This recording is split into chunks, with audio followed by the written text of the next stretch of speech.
Welcome to ISPCS Aspirant channel. Today is 28 of June और आइए हम अपना स्टार्ट करते हैं अपना daily news analysis the Hindu.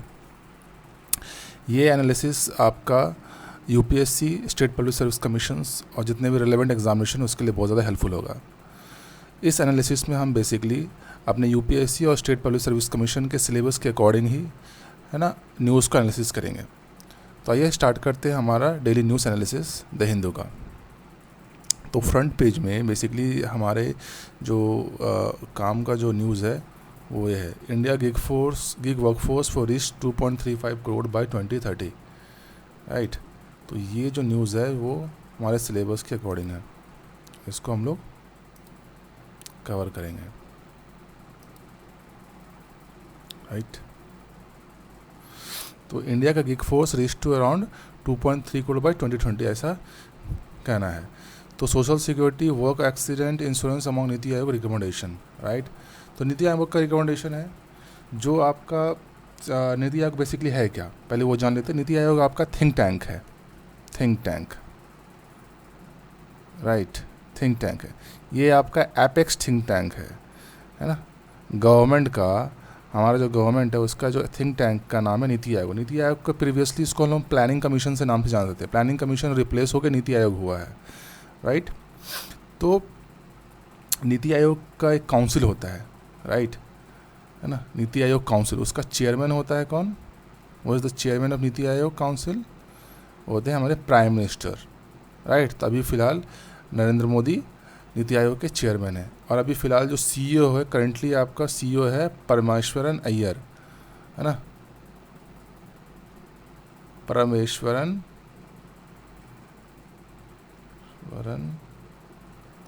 Iyer करके हैं।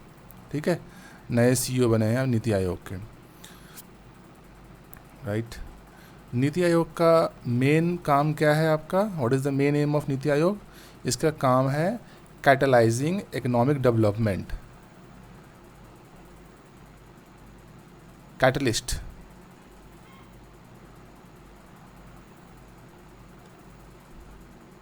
इकोनॉमिक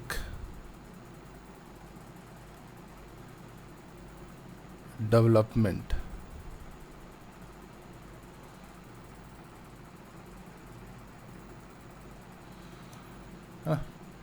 इकोनॉमिक डेवलपमेंट को कैटलिस्ट की तरह काम करता है बेसिकली। पूरे मतलब पैन इंडिया में इकोनॉमिक डेवलपमेंट के कैटलिस्ट, उत्प्रेरक के रूप में इसमें काम करता है। तो आपका ये थिंक टैंक है, ठीक है, नीति आयोग। नीति आयोग का और काम क्या है बेसिकली? इसका काम ये है आपका कोऑपरेटिव फेडरलिज्म को मेंटेन करना। How to maintain cooperative federalism? By working with the states, यानी स्टेट को साथ में लेकर के, यानी सारे जितने भी स्टेट्स हैं हमारे, उसको साथ में लेकर के कोऑपरेटिव फेडरलिज्म को ये बताता है आपका नीति आयोग। ठीक है, तो नीति आयोग और क्या क्या करता है इसमें? इंडेक्सेस जारी करता है, जैसे sustainable development index NITI Aayog जारी करता है, कंपोजिट वाटर मैनेजमेंट इंडेक्स जारी करता है, इंडिया इनोवेशन इंडेक्स जारी करता है। मैं यहाँ पे लिख देता हूँ सस्टेनेबल है ना, डेवलपमेंट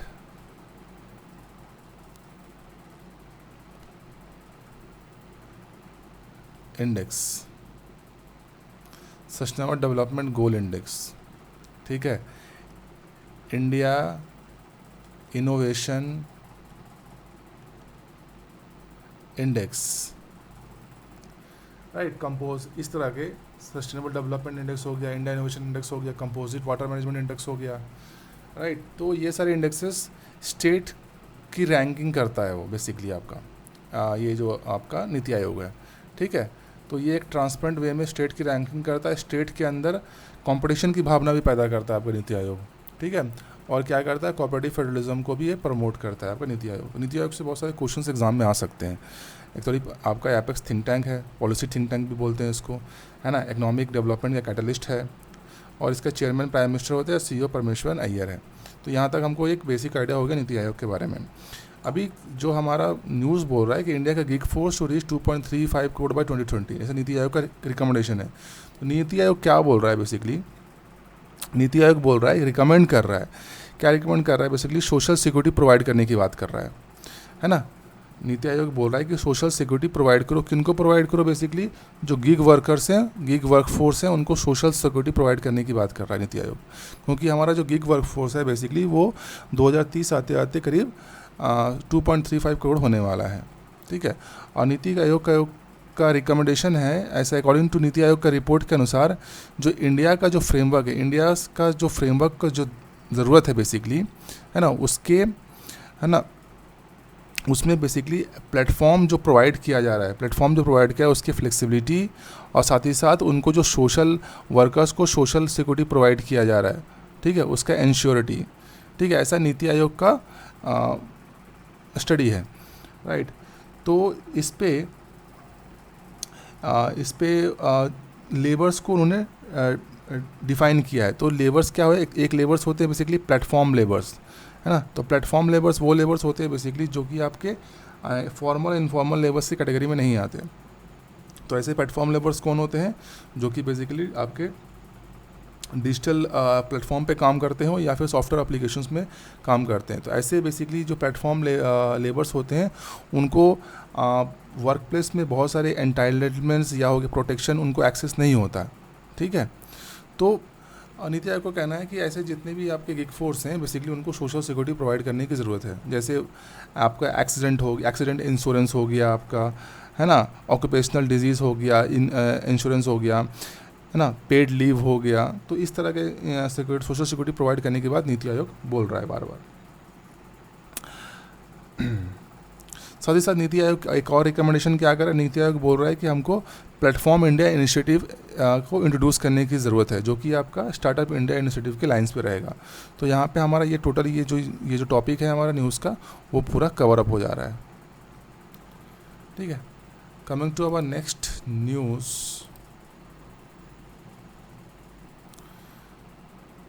प्रधानमंत्री invite G7 nation to invest in clean energy, right. इस न्यूज़ को हम लोग देखते हैं। PM invite G7 nation to invest in clean energy, okay. तो G7 नेशन कौन होते हैं, group of 7 countries, right, plus European Union. Group of 7 countries कौन कौन होंगे आपके, ये होंगे आपके UK, USA, ठीक है, Germany, Italy, France, Japan, Canada, ठीक है। ये हो गए आपके 7 कंट्रीज़। 7 आपके हो गए इंडस्ट्रियलाइज्ड कंट्रीज़ या डेवलप कंट्रीज़ हो गए, ठीक है, प्लस यूरोपियन यूनियन। तो इनका सबसे पहले इनको G7 जो कंट्रीज़ है बेसिकली ये आपको फाउंडेड हुआ था आपका कहाँ पे, वाशिंगटन में, वाशिंगटन DC में फाउंड हुआ था as a library group,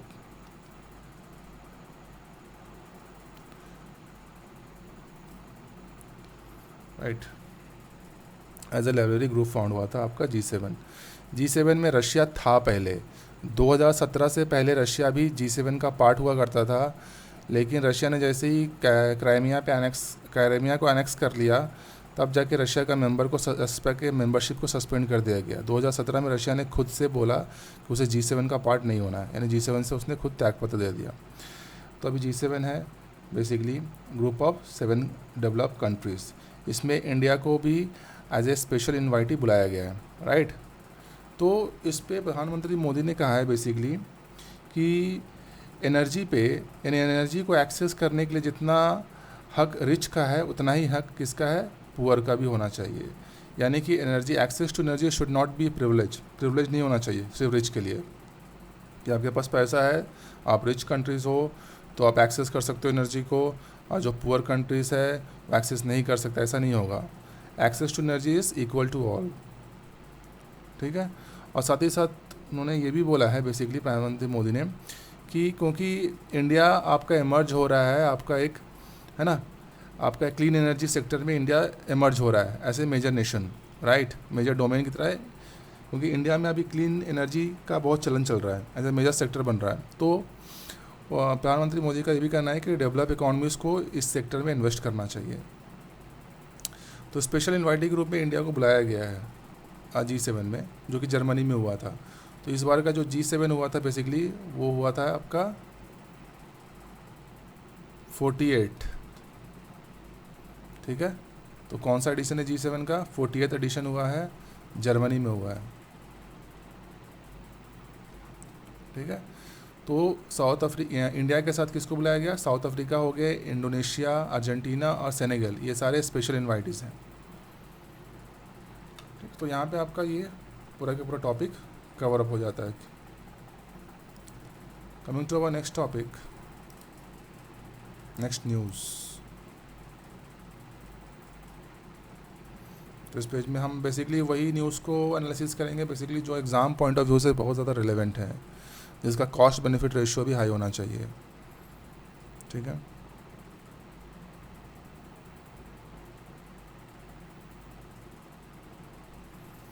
editorials, हम इस सेशन में आपका एडिटोरियल्स को एनालिसिस नहीं करते हैं। एडिटोरियल्स के लिए हमारा एक अलग से एडिटोरियल्स वीकली आता है।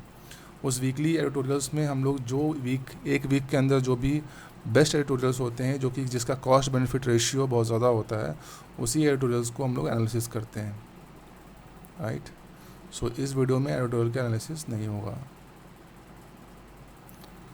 सो हम बेसिकली यहाँ पे देख रहे हैं कि कौन हमारे न्यूज़ जो हमारे एग्ज़ाम पॉइंट ऑफ व्यू, यानी कि जो यूपीएससी या स्टेट पब्लिक सर्विस कमीशन के सिलेबस के अकॉर्डिंग जो है न्यूज़, उसी को हम लोग एनालिसिस करेंगे, ठीक है। तो यहाँ पे कोई भी ऐसा न्यूज़ नहीं है जो एनालिसिस कर सकते हैं, ओके।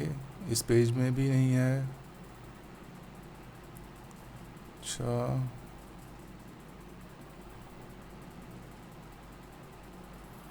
ठीक है। वर्ल्ड बैंक अप्रूव कर रहा है $250 मिलियन लोन का, $250 million loan to boost India's road safety, right.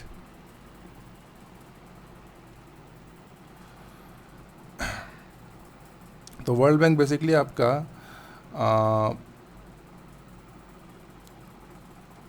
ये आपको क्या प्रोवाइड करता है? इंफ्रास्ट्रक्चर लोन प्रोवाइड करता है। किनको प्रोवाइड करता है? बेसिकली जो ऐसे पुअर कंट्रीज़ हो गए या डेवलपिंग कंट्रीज़ हैं, राइट, उनको इंफ्रास्ट्रक्चर अगर वो डेवलप कर रहे हैं ऐसे कंट्रीज़, तो उनको लोन प्रोवाइड करने का काम कौन करता है? वर्ल्ड बैंक करता है। तो अभी इंडिया के रोड सेफ्टी के लिए उसने $250 मिलियन लोन ऑफ़र किया है, ठीक है। और इंडिया का state support program for road safety को फाइनेंस कौन कर रहा है? वर्ल्ड बैंक कर रहा है। तो यहाँ से भी इस तरह से क्वेश्चंस आ सकते हैं कि India state support program for road safety finance by world bank. तो ऐसे जो 7 आपके स्टेट्स हैं, राइट, उनको इंडिया के रोड सेफ्टी प्रोग्राम में कितने स्टेट्स हैं? 7 स्टेट्स हैं, जैसे आंध्र प्रदेश, गुजरात, उड़ीसा, तमिलनाडु, तेलंगाना, उत्तर प्रदेश एंड वेस्ट बंगाल। तो इन 7 स्टेट्स को $250 मिलियन लोन आपको प्रोवाइड होगा under the road safety, India road safety, ठीक है। World bank. सेंटर में नेक्स्ट न्यूज़ है हमारा, सेंटर में raise the small saving rates, economic cite rising government security yields to which such rates are linked as a reason for optimism, ठीक है। Centre आपका क्या करने वाला है? स्मॉल सेविंग रेट्स को बढ़ाने वाला है। स्मॉल सेविंग रेट्स किस में होता है? बेसिकली जो स्मॉल सेविंग स्कीम्स होते हैं, small saving schemes, small saving schemes किनको कहते हैं? बेसिकली इसको बोलते हैं या हाउस होल्ड स्कीम्स या हाउस होल्ड सेक्टर्स में आता है बेसिकली, जिसमें आपको गारंटीड आपको इंटरेस्ट रेट आपको मिलने वाला है। जैसे आपका हो गया PPF, है ना, पब्लिक प्रोविडेंट फंड हो गया, नेशनल सेविंग सर्टिफिकेट हो गया, ठीक है। या फिर आपको हो सकता है पोस्ट ऑफिस में आपको टाइम डिपॉजिट भी नहीं, पोस्ट ऑफिस में जो आपका होता है, पोस्ट ऑफिस में भी आपका ये भी आपका आ जाता है स्मॉल सेविंग स्कीम्स के अंतर्गत। इसमें भी जो टाइम डिपॉजिट होता है, टाइम डिपॉजिट मतलब एक पर्टिकुलर टाइम के लिए आपका मनी आपने डिपॉजिट करके रखा है, उस पर आपको इंटरेस्ट रेट मिलेगा, ठीक है। तो गवर्नमेंट क्या बोल रही है, सेंटर क्या बोल रही है? सेंटर आपको ये सारे आपका जो सेविंग रेट्स है, ये सारे जो स्मॉल सेविंग स्कीम्स है उस पर रेट्स बढ़ाने वाली है। क्यों बढ़ाने वाले? गवर्नमेंट को इतना क्यों दर्जा दिली कर रही भाई कि ये आपका सेविंग रेट्स बढ़ा रही है? क्योंकि गवर्नमेंट को चाहिए पैसा। तो गवर्नमेंट को अपना बजट को डेफिसिट हो चुका है गवर्नमेंट का बजट। हमने प्रीवियस अगर लेक्चर्स में अगर पढ़े होंगे तो गवर्नमेंट का जो 6.4 का आपका था बजट का डेफिसिट है ना, प्रेडिक्शन कि 6.4 तक ही रखना है, वो हो गया है 6.7। ठीक है, अब गवर्नमेंट के पास ऑप्शन एक ही ऑप्शन बच रहा है कि गवर्नमेंट बोरो करे मनी मार्केट से, क्योंकि उसको पूरा करना है, राइट। तो मार्केट से बोरो करना पड़ेगा। अब मार्केट से बोरो करेगा तो क्या होगा, बेसिकली इन्फ्लेशन बढ़ेगा, है ना। मार्केट से जब बोरो करता है गवर्नमेंट तो एक तो प्राइवेट प्लेयर्स के पास पैसा भी नहीं रहेगा, और साथ ही साथ गवर्नमेंट बोरो करने का मतलब क्या हो रहा है, गवर्नमेंट उसको बोरो करेगा और फिर इससे उसको क्या करेगा, उसको किसी सब्सिडीज़ में हो गया, ठीक है, या स्कीम्स में हो गए, उसमें फिर से इन्वेस्ट करता है गवर्नमेंट, या इंफ्रास्ट्रक्चर में भी डाल सकता है। तो इससे क्या होगा, बेसिकली इन्फ्लेशन बढ़ता है, यानी महंगाई और बढ़ जाएगी। ठीक है, तो गवर्नमेंट क्या देख रही है कि मार्केट बोरो करने से अच्छा है कि हम स्मॉल सेविंग स्कीम्स के रेट को बढ़ा दें। स्मॉल सेविंग स्कीम्स के रेट को अगर हम बढ़ा देंगे तो जो लोगों का जो पैसा उसमें लगा हुआ है, उस पैसे को हम ले करके उनका जो बजट डेफिसिट है उसमें उनको उसको मैनेज करेंगे। बेसिकली ये गवर्नमेंट का पीछे चलता है उनका, है ना। इसीलिए गवर्नमेंट ने स्मॉल सेविंग स्कीम का रेट को बढ़ा दिया है। ठीक है, तभी अभी कैसा होगा, जिनके पैसे लगे होंगे स्मॉल सेविंग स्कीम्स में, अब उनको प्रॉफिट दिख रहा है क्योंकि इंटरेस्ट रेट बढ़ गया है, राइट। तो वो क्या करेंगे, उसको एक पर्टिकुलर टाइम पीरियड के लिए उसको रख देंगे, है ना। और गवर्नमेंट के पास उतना टाइम पीरियड मिल जाएगा, उस टाइम पीरियड में गवर्नमेंट क्या करेगा, उस पैसे को लेकर के अपना बजट या कोई भी डेफिसिट है उसको पूरा करेगा। तो जब गवर्नमेंट स्मॉल सेविंग रेट्स पे को बढ़ाती है तो उसके साथ साथ गवर्नमेंट का जो सिक्योरिटी होती है उसका भी यील्ड्स बढ़ जाता है, क्योंकि गवर्नमेंट का ये स्मॉल सेविंग का रेट और गवर्नमेंट सिक्योरिटी का जो यील्ड साथ साथ चलता है बेसिकली। तो इकोनॉमिस्ट का ऐसा मानना है कि अभी गवर्नमेंट सिक्योरिटीज़ का यील्ड भी बढ़ेगा, क्योंकि गवर्नमेंट ने यानी सेंटर ने स्मॉल सेविंग स्कीम्स में रेट बढ़ा दिया है। ठीक है, इसका ये है। तो इसके कारण क्या होगा, अभी गवर्नमेंट मार्केट बोरो नहीं करेगा, यानी गवर्नमेंट को अभी मार्केट से पैसा लेने की ज़रूरत नहीं है। स्मॉल सेविंग रेट से जो स्कीम्स है उसमें जो पैसा आएगा उससे गवर्नमेंट अपना काम चला लेगी। ठीक है, तो यहाँ पे हमारा ये पूरा का पूरा चीज़ कवर अप हो गया। Coming to our next news,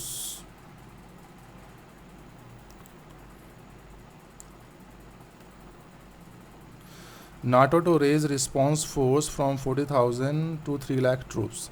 NATO आपका क्या है, बेसिकली एक इंटरनेशनल ऑर्गेनाइजेशन है, राइट।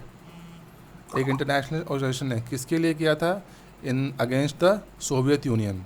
नाटो सोवियत यूनियन के अगेंस्ट में किया गया एक इंटरनेशनल ऑर्गेनाइजेशन है।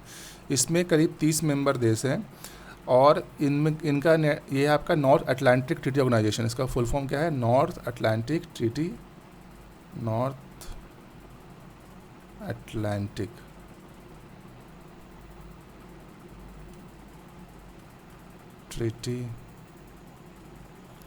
ऑर्गेनाइजेशन। ठीक है, तो basically North Atlantic Treaty Organisation है। इसमें क्या होता है, जितने भी मेंबर स्टेट्स होंगे, जितने भी मेंबर्स में अगर किसी एक पे अगर हमला होता है किसी थर्ड पार्टी ने, मान लो ये थर्ड पार्टी है, ठीक है, मान लो कि इसने इस पे हमला कर दिया, तो अगर थर्ड पार्टी अगर इस पे हमला करती है तो ये सारे मिल जाएंगे, ये सारे एक दूसरे से मिल जाएंगे और सारे मिलके इस पे हमला कर देंगे, राइट। तो ये है बेसिकली आपका नाटो, यानी कि इसके अंदर जितने भी मेंबर स्टेट्स होंगे, राइट, अगर उनके ऊपर किसी बाहरी स्टेट्स के द्वारा आक्रमण होता है तो सारे मिल करके उसके अगेंस्ट आक्रमण करेंगे, हमला करेंगे, प्रोटेक्ट करेंगे जो भी। ठीक है, तो ये है आपका NATO, North Atlantic Treaty Organisation. तो इसका अभी कैसा है, इसी में यूक्रेन का जो युद्ध है इसी कारण हो रहा है। बेसिकली यूक्रेन का जो क्राइसिस हो गया और रशिया ने यूक्रेन को एनेक्स करने की कोशिश की है अभी इसी कारण, क्योंकि यूक्रेन क्या हो रहा है, इसके अंदर इस नाटो के अंदर जाने की कोशिश कर रहा है, राइट। तो इसके कारण क्या होगा, रशिया का जो बॉर्डर पे नाटो का मिसाइल्स तैनात हो जाएंगे, राइट। रशिया ये बार बार बोल रहा है कि अगर यूक्रेन अगर नाटो में जाता है तो इसका मतलब क्या है, जो अमेरिकन मिसाइल्स हैं वो अभी रशिया के बॉर्डर के पास आ जाएंगे। इसलिए रशिया ने ये तर्क दिया है कि उसको यूक्रेन को एनेक्स करना पड़ेगा बिकॉज यूक्रेन नाटो में मिलने के लिए नाटो में मिल रहा है, राइट। तो अभी नाटो ने क्या किया है, एक रिस्पॉन्स फोर्स बनाया है जिसमें 40,000 उसका जो रिस्पॉन्स फोर्स है उसको अभी बढ़ा के 3 लाख करने वाला है, ठीक है। अब उनका जो स्ट्रेटजिक कंसेप्ट है वो फोकस किस पे है, रशिया और चाइना पे है नाटो का। तो ये उनका कहना है, बस इसमें नाटो के बारे में इतना ही था बेसिकली, राइट। और इसमें कोई इम्पोर्टेंट न्यूज़ नहीं। तो इस वीडियो लेक्चर में बस इतना ही है, सारे इंपॉर्टेंट न्यूज़ हमने कवर अप कर लिए हैं, ठीक है। तो इस वीडियो को ज़्यादा से ज़्यादा लाइक कीजिए, शेयर और सब्सक्राइब कीजिए, ठीक है। ओके, तो आज के लिए बस इतना ही। ओके, थैंक यू, जय हिंद।